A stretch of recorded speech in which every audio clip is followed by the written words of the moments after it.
So in this and the following series of videos, we will be finally developing the electromagnetic wave and realizing that light is an electromagnetic wave. In this first series of videos, the main focus is going to be on revisiting some of the laws of electricity and magnetism and addressing some minor issues with them and one major issue. So let's start with Faraday's law. There's absolutely nothing wrong with Faraday's law as we've had it written so far, but looking ahead to trying to develop the light wave, we're going to need to write it in a slightly different form. So again, I'm going to do the same thing here where we're going to imagine a magnetic field, and this time I'm going to have it pointing out of the screen. I know I usually draw them pointing into the screen, but it'll make some sense, I promise. So I'll have a magnetic field pointing out of the screen, again contained within a some sort of cylindrical area. Maybe this is in a solenoid, something like that, although it doesn't really matter in general. Let's also go ahead and say that the magnetic field strength is increasing. So we've already seen when looking at this, we know that if we have an increasing magnetic field, if there were a conducting loop around this, you should be able to convince yourself that you would induce a clockwise flow of current. So for that to happen, we must have electric field lines that were induced that are oriented clockwise. And again, it's the same deal where the field will be stronger out at the perimeter of the electric field will be stronger out at the perimeter of the magnetic field. And then as you get farther away, the strength of the electric field starts falling back off again, like so. But all of these electric field lines will be oriented clockwise, like so. And we'd already seen that, say, if I were to put a, like I said, if we were to put a conducting loop right here, which this is going to very soon become our Amperian path, if we were to put a conducting loop here, we already worked out that the induced EMF was minus d phi b dt. So let's just make sure that we get the signage on this right here. We know it's going to be a minus sign, but at the moment, all we can say is plus or minus. We're about to go and justify the minus sign again. Before we did it by arguing that thermodynamics said it had to be this way, but there's another way we can think about it.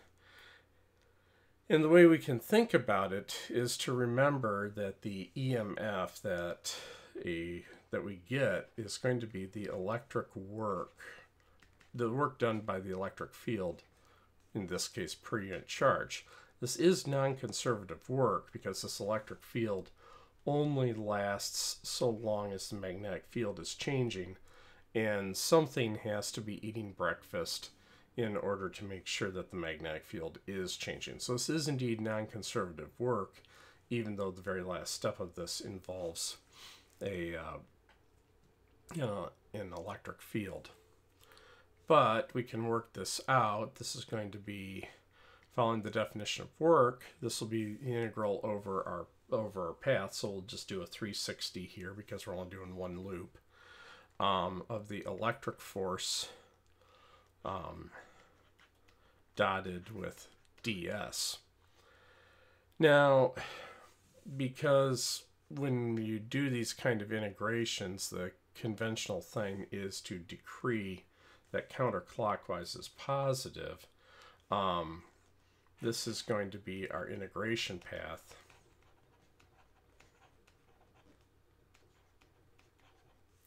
And it will be oriented counterclockwise.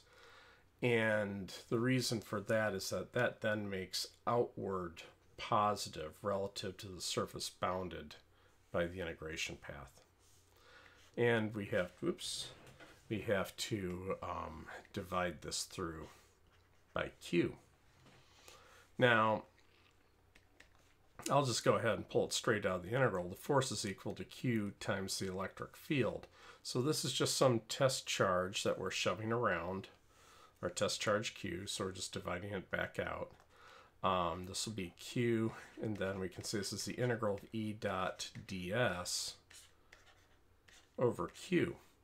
So we get that the EMF is integral E dot ds. Now, let's think about the sign of d phi b dt. If b is increasing, since with an counterclockwise integration path, we saw that out of the screen is positive. This means that the change in the flux is positive. But as far as our integral is concerned, E dot ds, here let's draw it out explicitly for some small chunk of this, say this chunk right here. Our electric field is pointing this way, and our differential of path we're integrating over points that way. That's a 180-degree angle. This dot product is going to be negative. So since d phi b dt is positive, this also justifies our choice of having a minus sign here, but also gets us to a different way to write Faraday's law, which will be more useful as we get into electricity into electromagnetic waves. We can now write Faraday's law as the integral of E dotted with ds is equal to minus d phi b dt.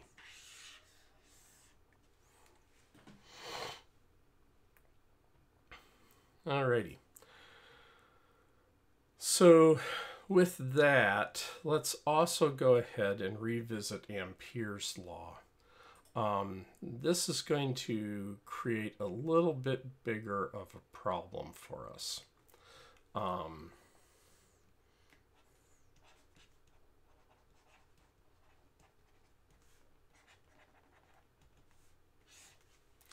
So just a quick reminder here, let's say we just, as an example, we have a current I like so.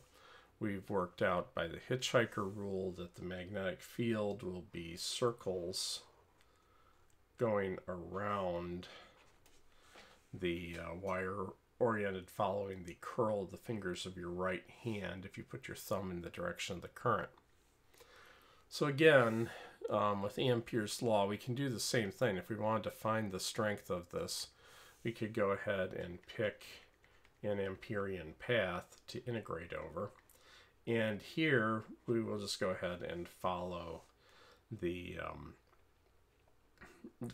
magnetic field. So Ampere's law, recall, said integral B dot ds is equal to mu naught times the currents that are enclosed in the Amperian path. Now, what we're going to do is we're going to realize that this is incomplete.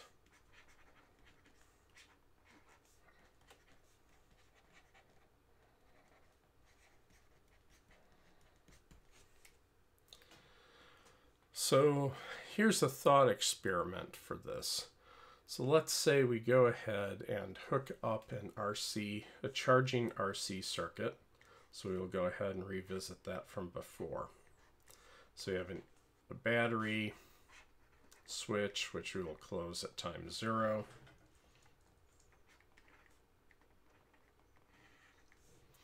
And then we'll have, say, a capacitor here.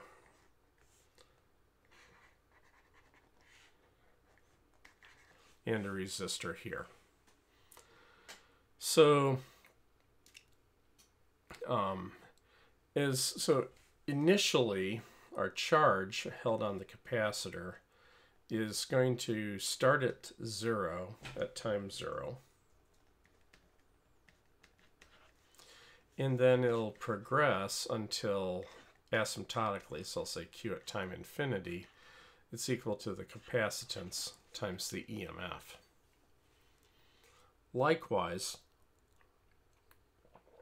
we saw that the current at time 0 for this circuit would be equal to the EMF over R, and this will progress to asymptotically approaching 0.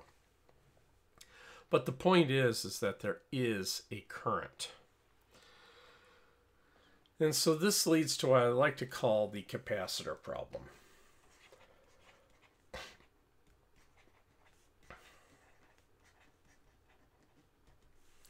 And I am going to just apologize in advance for atrocious artwork, but I really don't, I'll try really hard. So, let's imagine our capacitor, for sake of argument, is a badly designed parallel plate capacitor. Why is it badly designed? Because I'm going to need a lot of space between the plates of the capacitor so that I can draw in some other stuff. So nobody in their right mind would design a capacitor with the spacing this big compared to the dimensions of the plates, but it still is officially a capacitor.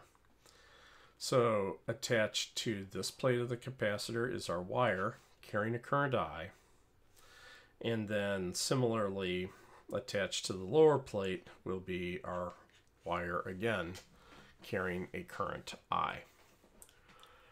So let's say you are interested in finding the magnetic field, say at some point, right, we'll start with outside the capacitor for now, but let's say that we're interested in the magnetic field at this location right here. Is there a magnetic field even? So that's something that you should first start to ask yourself is there even a magnetic field? Okay, the answer is yes, indeed there is. And at this point here, in fact, the way I have it drawn, it would point out of the screen. Now you can say, well, this is due to the wire up here, but then you say, wait a minute, but we aren't flowing any charge between the plates, are you sure? And it turns out that we have exactly the same problem when we set up Ampere's law for this. So let's go ahead and just set up Ampere's law. So we would hypothesize from the symmetry of this, if it's anything, it's going to be some sort of spherical, some sort of, well, actually it doesn't even matter what the symmetry is. There we go. So here, so we're going to set up an Amperian path, and I need you to be able to see it. There we go. So it's in the plane between the plates, like so. So you would be integrating your ds, kind of something like that. So we can go ahead and do Ampere's law here. Seems like everything's good. Evaluating this integral might be rough because because we're not entirely sure about the symmetries here, but we can still write Ampere's law. So if we write Ampere's law, we'll say integral b dot ds equals mu naught times I enclosed. Now, here's the issue. How do we count the current? When we set up an Amperian path like this one here, we've always just blithely said that we count the currents that pass through the surface bounded by the path. Well, if we look between the plates, one very reasonable way to say it is the surface bounded by the path is the circle that's sitting between the plates like this. If we make that choice, we would say that this is mu naught times 0, because there is no current between the plates. But it turns out that any surface bounded by the path is just as good a choice as any other surface bounded by the path. So if we imagine, say, this part of the surface here being like the flat part of a hamburger bun, we could imagine another surface. Let's do it in this color here, and this is where the art's going to get really bad, and I'm really sorry. We could imagine another surface, maybe something more like this, where we're kind of imagining this being like the top part of the hamburger bun. So go over and around like that, and it would look something like this. So basically this would be like the top of the hamburger bun and the edges of the hamburger bun here. That would be another perfectly good surface. And there's absolutely nothing mathematically. That surface is just as good as sort of the obvious surface of picking a circle here. But if we make that choice, then we get that's mu naught I. Well, now we get a problem, because, mu naught times 0, that's 0. And mu naught times I, well, whatever that is, it's definitely not 0. Now, one of the things that physics absolutely needs to be is consistent. We can't have two answers here. Now, this problem even gets a little worse. There's nothing to say that this circle had to sit outside the plates. In fact, it could even be, we could have looked at a point inside the plates here.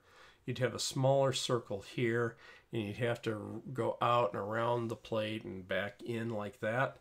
And you'd have exactly the same issue there. So we can't even finesse it by saying, well, outside the plates, maybe it's okay. Even inside the plates, you're going to have an issue. So anyway, the experiment's been done. You can stick a Hall probe here, or even between the plates, and what you get is that it's not 0. So, okay, we at least have some experimental guidance. This is the one that happens. But still, we have to somehow make this work, regardless of whether we choose the top of the hamburger bun or the flat part of the hamburger bun for our surface bounded by our Amperian path. We have to get the same answer both ways, or else physics is inconsistent, and that would be really bad.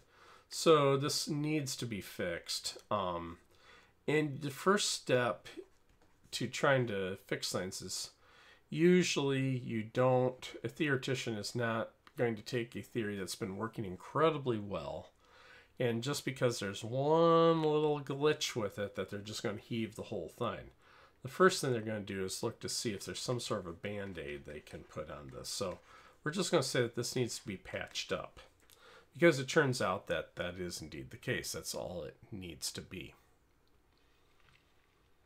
So this patch is due to Maxwell.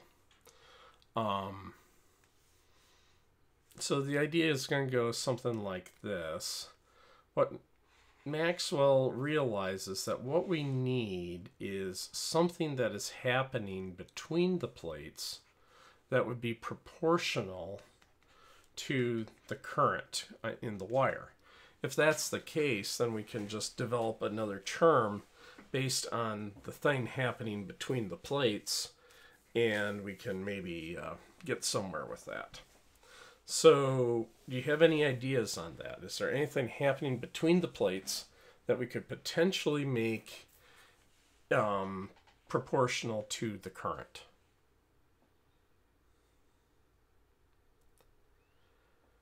Okay, the answer is yes, there is. Because remember, we saw that the charge on the plates initially starts out to 0 here, and this plate would go to plus CE. And this plate here would initially sit at 0 and go to negative CE. So while the capacitor is charging, so while we are carrying a current, we are going to start building an electric field. Now, this electric field we've already seen is proportional to the charge held on the plates. So we observe that since the electric field, since the charge is proportional to the electric field, if we differentiate that, we can then observe that the current must be proportional to dE dt somehow. So that's the clue that we're going to take, is maybe we can go ahead and come up with an expression for dE dt and take it from there. Well, sure enough, we can do that. So let's go ahead and do Gauss's law with the upper plate just to figure out the electric field strength at any given moment. So here's my upper plate. So these will be positive charges here, right on the surface of the plate, like so. So we've got an electric field pointing down like this. And it's okay for us to assume that this is an ideal parallel plate capacitor. The general proof is more tedious, but we end up with the same result. And so we can go ahead and make a Gaussian surface here.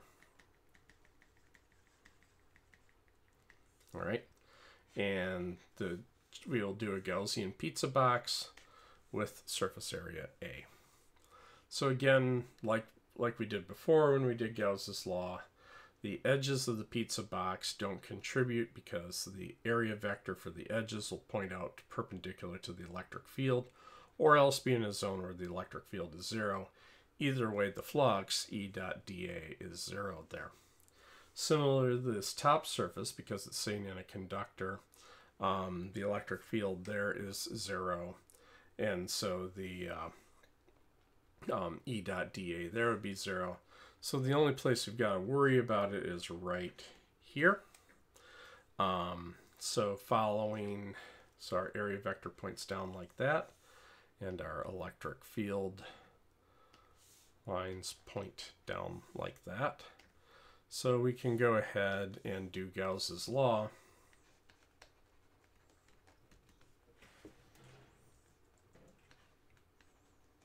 For electricity, just looking ahead to the next video, and say integral E dot dA equals charge enclosed over epsilon naught. So this integral is just going to evaluate out to E times A, and this is equal to Q over epsilon naught. All right, so we can rewrite this to say that our charge is epsilon naught E, epsilon naught EA, and this would be the same thing as epsilon naught times the electric flux. So as we've seen before, the current going through the wire is going to be equal to dq dt.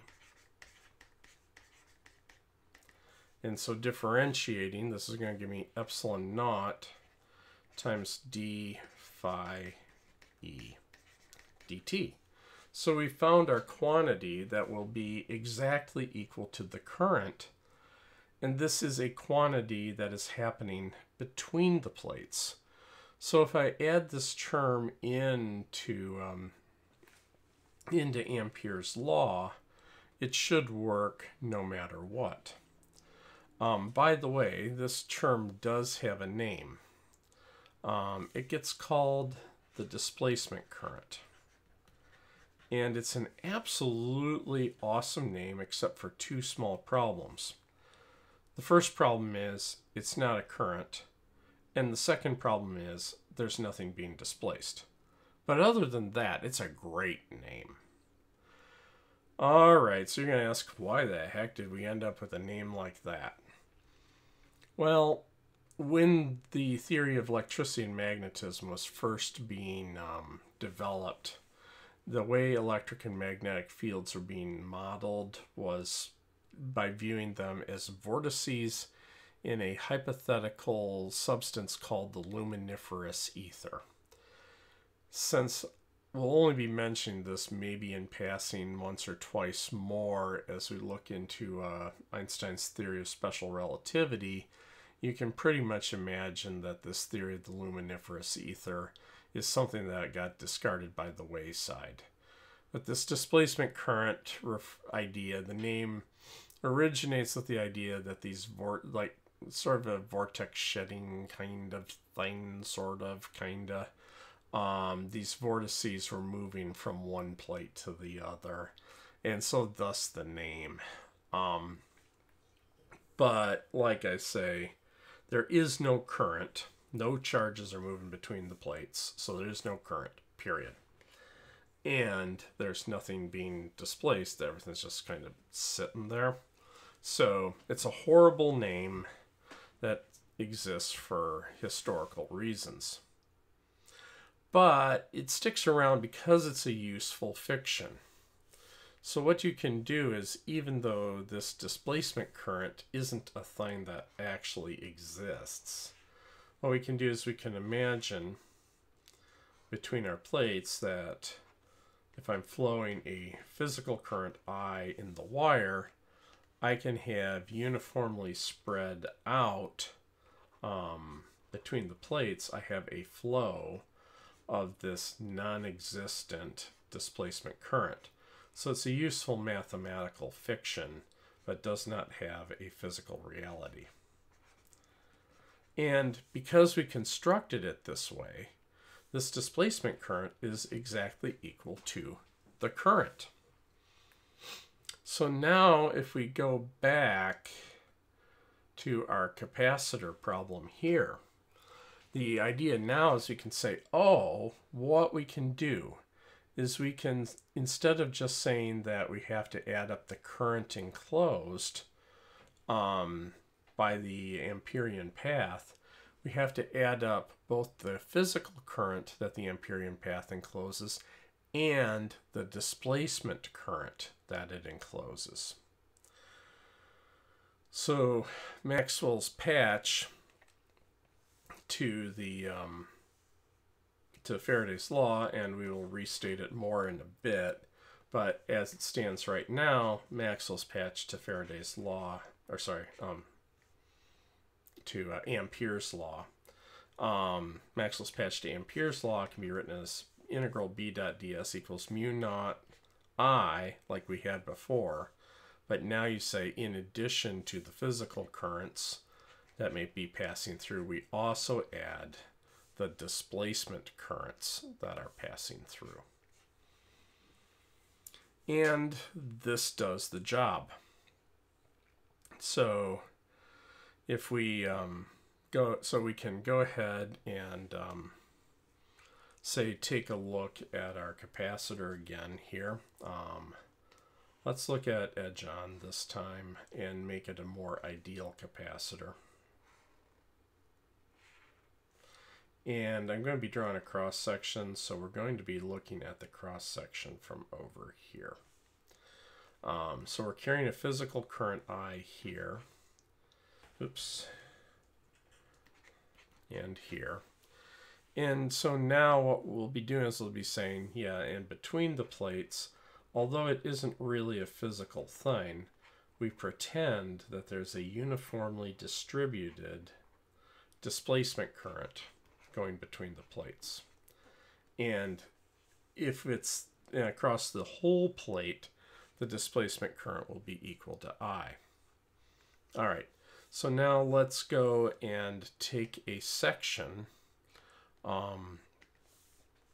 right between the plates like so. And now we're going to be looking from this direction at this cross section right here when I draw over here. So in that case, I'll go ahead and draw in our physical plates. We'll make them circular. And now, and actually I'm even going to make them bigger so they're out of scale, but I'm thinking ahead.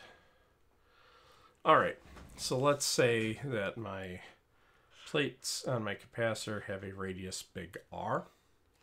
So we'll just go ahead and start with what we were thinking about before. So now before, what we can say is between the plates, we've got a displacement current that is flowing from the one plate to the other. Again, like I say, the displacement current doesn't actually exist, but is a useful mathematical fiction. What is really happening is the electric field is varying, and it's this change in electric flux that we are going to credit with making the magnetic field. Anyway, let's say that we pick some point on outside. Let's say we want to know the magnetic field out here. Again, following the hitchhiker rule, you do the same thing with displacement currents that you would do with physical currents. You just place your thumb with the your right thumb with the displacement current, and we get that we have a counterclockwise magnetic field line. So we'll go ahead and set up an Amperian path that follows our magnetic field line. And let's say this is radius little r. So here, where little r is bigger than big R, we can go ahead and we will orient our Amperian path to follow the magnetic field line. Okay, so here we can go ahead and start writing Ampere's law. I think I'll just keep it orange so that we can keep it straight. We can write integral b dot ds equals mu naught times I plus I displacement. But the physical current, if we go ahead and choose the surface to be going between the plates like so, will be 0 now. And our displacement current will be equal to I, because that's how it's constructed, and we are indeed enclosing the entire displacement current. So just like before, we get that this will be equal to b times 2 pi r.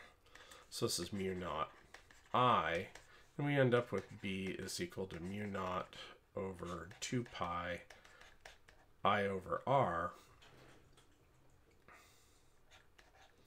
which is a result that we've seen before. Actually, let me write it a little nicer. There we go. So we've seen that result before. But we should also think now about what's happening inside. So inside the capacitor, we're still going to have displacement current, and we're still going to be making magnetic fields. So here, oh no, obnoxious, yeah, that color will work. So let's make this our little r here. And again, by the hitchhiker rule, put your thumb into the page to follow the displacement current. Fingers of your right hand curl clockwise. The magnetic field goes clockwise. Oops. Clockwise. There we go. So we will go ahead and choose our Amperian path to follow the magnetic field line here, and we can work out what the strength of the magnetic field is here. So again, it's all the same thing. So if r is less than big R, we'll say integral b dot ds is equal to mu naught I plus I displacement. And I is 0. Now here we've got to be careful about what the displacement current is. Because remember, the displacement current is distributed across the entire surface of the capacitor.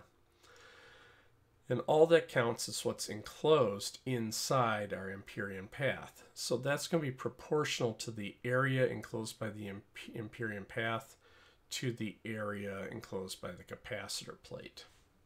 So here, the displacement current, if it were the displacement current between the entire capacitor plate is just I, then we have to set up our proportion pi r squared over pi big R squared. And we can cancel the pi's. All right, so we can go ahead and do the integral just like before. This is going to be b times 2 pi r, and this is going to be mu naught I r squared over r squared. Cancel, cancel. And we get that the magnetic field strength will be mu naught I over 2 pi r squared times r. So the prediction is that the magnetic field strength is not 0.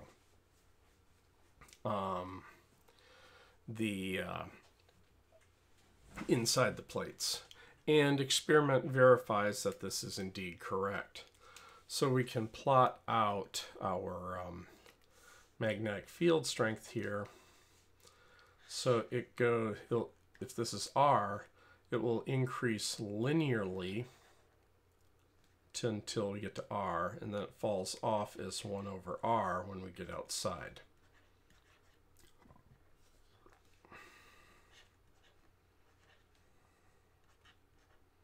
Oops, 1 over little r there, and that should be a little r there.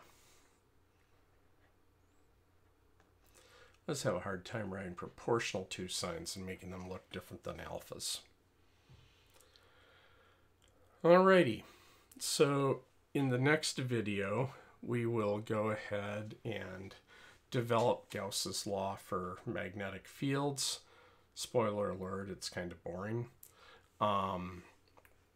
And write down the whole of the Maxwell equations. But before we go, let's go and write the Ampère-Maxwell Law the way that people usually write it. And so this now does indeed get called the Ampère-Maxwell Law.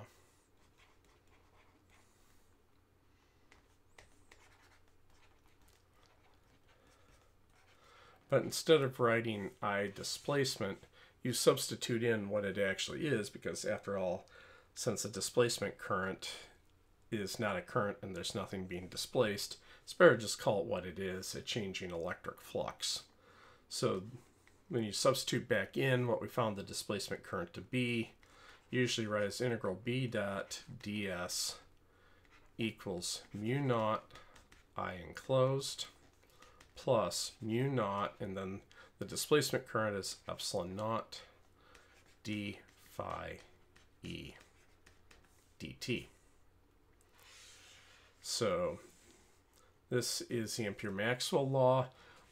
This term here is Maxwell's correction to Ampere's law here.